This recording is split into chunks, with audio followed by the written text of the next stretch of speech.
vitamin që çuditshëm kohëve të fundit është duke u shkruar edhe prej mjekëve, por edhe që po përdoret pak më shumë se s'është që është diskutueshëm, është vitamina E. Për çka mirët vitamina E?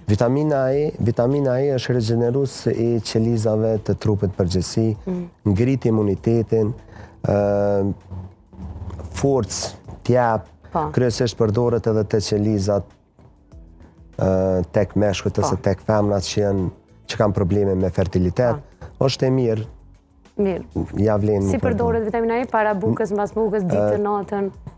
Vitamina E është mirë me pinë mëngjes. Mas ushqimit. Mas ushqimit. Mas ushqimit. Po. Kryesisht me produkte që janë më të yndishme, sepse ajo është vajore dhe e ka përshtatshmërinë mas ne më të mirë. Nëse të zëm hëngra mëngjes, po e marr vitaminën D dhe E-n bashkë, se ka me shku në punë, a bën? Po, këto dyja të bojnë. Bojnë bashkë. Nuk kanë interakcion njëna me tjetrën. Po.